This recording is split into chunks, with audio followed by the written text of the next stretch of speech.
Bem, meus amigos, mais uma vez estamos aqui de olho no futuro com o Mauro Campos. E hoje recebendo uma pré-candidata a deputada estadual muito interessante que veste a camisa e tem um tema fantástico que é fundamental, que é, ela vai dizer agora. A Vamos lá, liberdade. manda ver. A liberdade de expressão. Me desculpe, eu não tenho prática aqui, né? Mas aos poucos, com a gentileza dele, eu fui me soltando. Não, é só você soltar o que você é. Eu acho que o melhor desses programas hoje, que a gente grava, que a gente faz tudo, é que a gente tem a oportunidade de nos mostrar como nós somos. Porque muitos políticos ficam lá enfeitadinhos, igual um boneco de cera, fazendo charminho e É, tal, e não convence ninguém. Então a gente tem que ser o que é. sim. Nós estávamos conversando, você simplesmente começa a conversar maravilhosamente igual você estava. É que nós estávamos falando aqui sobre os temas, né? O principal tema é a liberdade de expressão. E como muitas pessoas têm também sentido essa questão como muito importante. Por quê? A liberdade de expressão, ao contrário do que muitos pensam, não é fazer tudo o que quer. Claro que não, porque nós fizemos o contrato social. Por isso, Rousseau trouxe o contrato social nesse sentido, né? Onde nós fizemos um acordo em que nós vamos abrir mão de uma certa parte, né? Mas não de toda ela, né? Por isso que existem as leis. Então, se você faz algo, né, que você bem entende como ofender alguém, você tem uma previsão, né? Você bateu em alguém, você tirou algo de alguém, você tem uma previsão legal. Mas nesse aspecto jurídico não é nem o que eu gostaria de trabalhar na sociedade, né? Eu gostaria mais nessa questão da ciência social. Como cientista social, me preocupa muito fatos que têm ocorrido, como eu estava comentando, né, Mauro? Nessa questão quando você desumaniza, quando alguém acha que pode rir da morte de alguém, por exemplo, né? Foi isso que me trouxe de volta, né, a falar sobre esses temas que eu estava já sossegada, mas eu já dei aula e também tinha me afastado da escola, da faculdade, e aos poucos, à medida que eu vou trocando, eu vou me emocionando, porque antes de mim, ele estava falando aqui sobre educação. E essa questão da liberdade, ela vem muito dessa percepção onde você, na formação, consegue fazer a pessoa entender que ela tem a liberdade dela, mas existe a liberdade do outro. E esse limite. E quando você tem um médico, foi essa questão que eu falei para ele, festeja a morte ou celebra o fato de alguém ter morrido por uma questão ideológica, isso é muito complicado. E eu cheguei num grupo da faculdade e falei, e eles questionaram por quê. Questão ética, né? Se um médico vai festejar ou celebrar a morte de alguém, onde é que a gente vai chegar, né? E também falei da questão da ética em relação ao advogado, e aí o senhor Mauro me falou, mas a ética é para todos. Sim, com certeza. Mas em profissões como essas, se a gente não tem esse norte, essa percepção, né? Porque a primeira coisa que acontece quando você pergunta para alguém, um colaborador, que eu já trabalhei também com equipes, eu já tive treinamento, eu estava até vendo outro dia, teve uma empresa em que eu tinha 200 funcionários sob a minha supervisão na parte de tecnológica, treinamento e atualização, né? E a primeira coisa que eles querem é ser reconhecidos, e serem reconhecidos no sentido de serem respeitados. Mas o respeito, ele vem se você respeita também. Então vem o professor para trazer esse conceito. O Mauro estava falando aqui da questão de trazer uma ideia que eu acho também muito boa, eu concordo plenamente, que seria o ensino integral, né? Eu acho que é fundamental. E eu sinto que isso está meio afastado da pauta. Já tivemos épocas em que buscava-se isso mais intensamente, e hoje isso parece que deu uma apagada. A sociedade, como sempre, a sociedade sofrida eu acho que dá a impressão que ela vai cansando, ela vai perdendo a esperança, ela vai desistindo das coisas. Mas não podemos desistir. Eu acho que o ensino fundamental, ele não precisa, às vezes argumenta o prefeito, né? Ah, mas não tem como, não tem professora, não tem o número suficiente, o município não suporta. Mas, gente, mantém a criança na escola, muitos vão lá. O alimento que muitas crianças têm é o que eles recebem na escola. Perfeito, Mauro. O almoço que muitas crianças hoje têm, que quando chega nas férias, as mães ficam loucas porque tem que trabalhar, tem que sair, não sabe com quem deixar, às vezes deixa 2, 3 filhos com uma menina de 10 anos, 12 anos tomando conta, ou um menino. Então, quer dizer, se você tem uma escola que, mesmo que não seja uma escola com a classe, com o professor, mas que tenha esportes, que tenha atividades físicas, que tenha balé, qualquer outra atividade, que tenha um espaço para que eles possam fazer o seu dever de casa, porque a Sim. maioria dos pais dessas pessoas que vivem muitas vezes em comunidade, que lutam lá, que ganham um salário, 2 salários, que está aí no dia a dia, nem tem capacidade intelectual e educacional de ensinar o filho. Você sabe que eu me lembrei de uma questão aqui que você falou, quando você falou da condição da capacidade. Engraçado, ontem eu vi um vídeo, eu tenho uma fé muito grande, não sou. Como eu penso na liberdade, eu acredito que a liberdade religiosa tem que ser total. Eu concordo. Inclusive, porque meu pai era da Ubanda, minha mãe era católica, eu fui para Batista. E o que acontece? Na Batista a gente trabalha muito essa questão também da liberdade de pensamento, né? O pensamento precisa ser livre porque é ele que alimenta a criatividade. E aí, quando você falou isso, eu lembrei da mãe do Mussum, porque ontem eu estava vendo muita coisa também sobre o Hendrik, que eu acho maravilhoso, fantástico esse menino. Eu estou admirando demais a personalidade dele, mas na questão da mãe do Mussum, chegou um momento do vídeo que ela falou assim: você vai para a escola, não vai ficar na beira de um bar, você vai ser diferente. Mãe, mas eu não quero ficar na escola. Por que você quer? Você também não sabe ler, escrever, enfim, ela não interessa, eu quero que você vá. E aí o que me chamou a atenção foi que quando o Mussum começou a aprender a ler e escrever, o que ele quis fazer? Ensinar para a mãe. Eu tenho uma formação superior, 2 faculdades, pós-graduação, tudo isso. A minha mãe aprendeu a ler e escrever comigo. E Bacana. o Mussum foi a mesma coisa, porque a família da minha mãe era muito grande, então tinha os filhos que iam para a escola e os filhos que não iriam para a escola. E a mulher sempre aquela questão da casa. Ficava para casar. Também tem essa questão da mulher para falar com as minhas amigas mulheres, né? Todas. Que inclusive, para minha surpresa, mesmo tendo outros partidos, outras ideias, tem algumas que eu vi alguns vídeos que eu achei bem interessante, nós vamos ter que conversar. Porque a mulher teve muitas conquistas para perder hoje e se tornar uma pessoa que gesta. Não é justo isso, né? Mas a gente vai conversar mais. Aí o que acontece? Essa questão do Mussum, a mãe dele falou assim: filho, eu não tenho que aprender a ler e escrever. Ele, mãe, poxa, vamos tentar. Ela, qual o seu sonho? Ela, então tá, o meu sonho é aprender a escrever meu nome, você me ensina? Então, aquela pessoa que inicialmente não tinha uma ideia disso, mas ele escuta, como você falou, ele vai escutando. Não, tem que estudar. Mas para que eu não vou conseguir, eu não vou chegar lá? Por que não? Aonde você vai querer chegar? Né? Ela só queria aprender a escrever o nome. E chegou lá. E muitas pessoas, às vezes, querem muito pouco.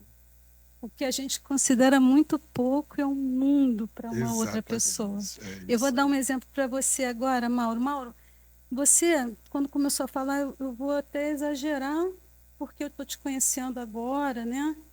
Mas quem chegou lá no Congresso falando muito forte em educação foi Anísio Teixeira. E ele foi fundamental para se transformar muita coisa em educação, tá? E tem outros autores, né? Enfim, alguns condenam Paulo Freire, outros falam a favor. Eu falo a favor do Paulo Freire na questão da forma, do pensamento da educação, no que ele disse assim: vamos adequar a realidade da criança. Se ela vende bala, ela vai entender se eu falar 2 balas mais 3, são 5 balas. Se eu falar de uva, ela não vai entender, não é da realidade dela. Tem esse aspecto do Paulo Freire que foi muito rico Concordo plenamente. e que pegaram outros aspectos, porque tudo é interpretação, né? Então, o autor, ele tem esse problema, né? Porque ele quer falar uma coisa e quando é a pessoa falando, tipo, você agora falando, eu gostei mesmo, porque quando alguém abraça o tema da educação com amor, que, Fabiane, mas tem técnicos, os tecnicistas, ok. Mas se não tem amor, não vai adiante. Se não tiver dentro da alma a preocupação com o próximo, com as futuras gerações, com o futuro do Brasil, porque os países mudam. As pessoas falam, mas a educação e eu até, normalmente eu nem uso educação, e eu digo que eu quero usar, se um dia eu chegar em algum poder público, eu vou usar a palavra aprendizado. O que me interessa é o aprendizado. Sim. Porque fala-se muito de educação, que educação é o meio.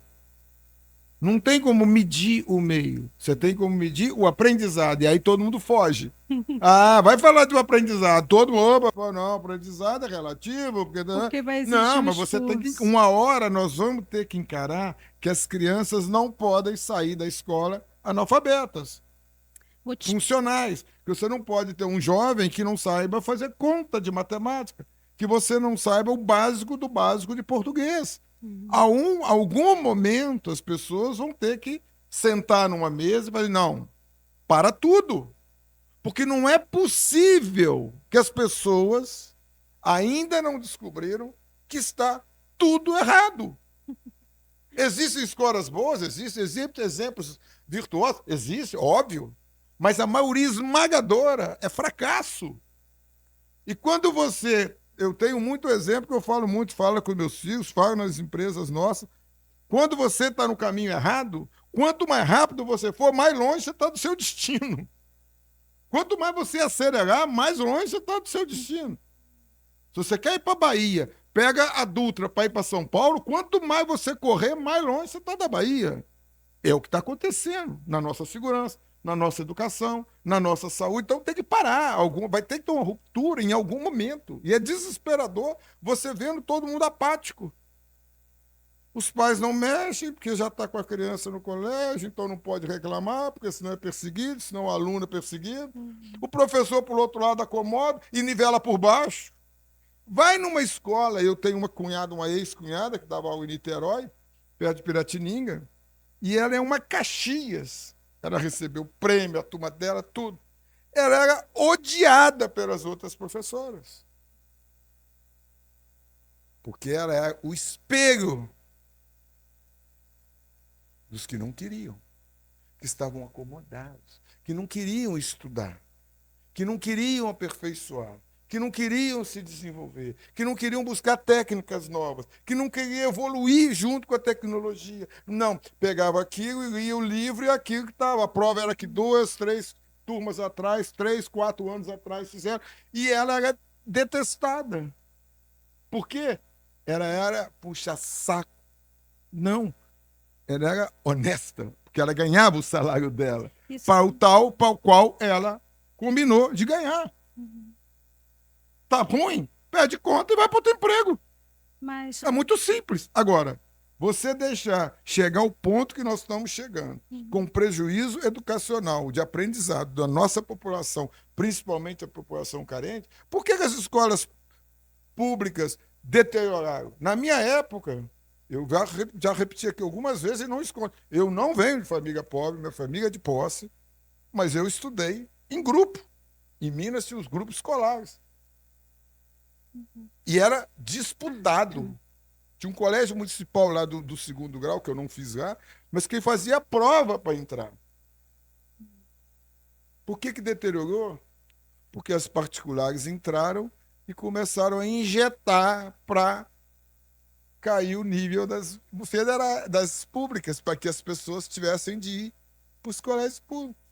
Os melhores professores foram contratados, os melhores diretores foram contratados, e aí surgiu e debandou a escola pública, que tem que ser encarada com seriedade, pensando no aluno só. no aprendizado e não na desculpa chamada educação. A formação, por exemplo, a primeira questão é a valorização, o resgate da valorização do professor. Tem que realmente valorizar Isso. na questão salarial. É muito sério. O professor ganha muito mal hoje no Brasil. Está melhorando, mas tem que se resgatar isso. Tem ocorrido gradualmente, mas tem que haver um resgate do professor enquanto um ser que é fundamental na nossa sociedade. Mas- Você falou uma coisa também antes sobre a questão do entendimento de que você falou assim, não, nós temos que ter uns professores especializados, porque tem que ter sim, porque um professor primário, quando um aluno está muito disperso, ele entende que não é porque ele é bagunceiro apenas, pode ser outra coisa, ele pode perceber que ele não está enxergando bem, então daí tem que mandar fazer o quê? Um óculos. Tem outras questões que o professor, quando tem Ele pode ter especialização, DH, ele pode ser autista, ele pode ser muitas um monte de coisa que questões. passa batido. E aí a ideia que você falou assim, por exemplo, também tem isso que eu vou falar agora, que ele falou assim, porque não tem a leitura, porque se torna analfabeto funcional. Então, quando eu falo a palavra balde, uma pessoa pode lembrar da palavra balde, B-A-L-D-E, balde, ou vai ser uma forma. O outro vai falar balde. Outro vai lembrar do balde quando ele vai para a praia, de um momento feliz. O outro vai lembrar do balde que ele carrega água para casa porque não tem água em casa, então ele carrega o balde a água no balde que ele está levando, né? E aí, essa percepção de cada um, quem percebe, quem entende e quem trabalha isso? É o professor. Exatamente. Por isso é que ele precisa ter muito estudo, dedicação. E eu acho o seguinte, eu concordo plenamente que tem que ter uma remuneração digna. Mas também o professor tem que entregar uma educação digna. Porque Mas o que a aí, gente vê hoje é que o professor só fala de aumento. Mas eu nunca vi um movimento de professor pedindo a melhoria da educação, a melhoria de coisa. É só as condições de trabalho, é só o salário, é só tudo. bom, Então, também se está nesse ponto a educação, são fatores múltiplos. Não é culpa só do professor, de jeito nenhum, nem quero dizer isso. Eu acho que o professor é fundamental, mas também ele tem que ser monitorado e ele tem que entregar. mas antes disso tem outras questões, porque Exatamente. você falou também, você está num ambiente, por exemplo, você falou o metrô é limpo e a pessoa automaticamente não quer sujar o metrô. Se a escola é limpa, ela automaticamente não vai querer sujar a escola e vai se sentir bem. Isso. O professor sozinho, ele fala do salário, sim, e ele fala também de melhores condições dentro da escola, porque você não tem, às vezes, um absorvente, não tem um papel higiênico, você não tem nem água, às vezes, Concordo. não tem um ar-condicionado. Então, assim, tem muitas questões, mas eu acho que a principal que falta mesmo, além de tudo isso, você até comentou aqui sobre empresas, a questão tecnológica, sim, porque o aluno que não tem essa questão tecnológica, como você falou de outros países, ele se sente desmotivado. Ele hoje não consegue só com quadro e giz, ou então uma caneta pilô, ou então um caderno, ou até um tablet. Ele precisa de algo multimídia dentro da sala de aula que lhe dê motivação, que lhe motive, para ele poder desenvolver. E isso Eu concordo plenamente com você. Mas esse é um assunto que eu acho que a gente podia marcar um outro encontro para que a gente possa conversar e se surgirem ideias. Não, a Porque sua ideia, ninguém... você como engenheiro já sabe como desenvolver A minha essa ideia parte. as nossas ideias, eu sempre digo o seguinte, você com qualquer ideia que você tiver, você expõe, outro vem, contribui, daí pode surgir uma ideia genial. Queria te agradecer muito Muito a sua obrigada, presença. Mauro. Desculpa aí que eu não tenho Você prática. foi craque. Gente, eu vou confessar uma coisa, porque às vezes eu sou meio bocudo. Não. Ela falou que queria 5 minutos. E se eu não interrompo, nós vamos ficar aqui 2 horas. Você Ela é uma professora. craque. Ela é craque, é Advogada. professora. Então, muito Advogada não, obrigado. ainda não. Agradeço a todos vocês Obrigada. estarem aqui hoje com o Diogo no futuro. A Obrigada, nossa pré-candidata Mauro. a deputado. Desejo tudo de bom para você, para nós todos do Partido Novo. E, como sempre, vou passar para você o finalzinho para você dar despedida e encerrar aí brilhantemente como foi a sua colocação. Obrigada, Mauro, pelo carinho. De verdade. E meu nome é Fabiane Rodrigues. Eu sou pré-candidata a deputada estadual, Partido Novo, pelo Rio de Janeiro. Espero contribuir com vocês, com ideias. Estou aqui, fiquem à vontade. Obrigada. Obrigado a você, obrigado a todos. Um abraço, gente. Fiquem com Deus.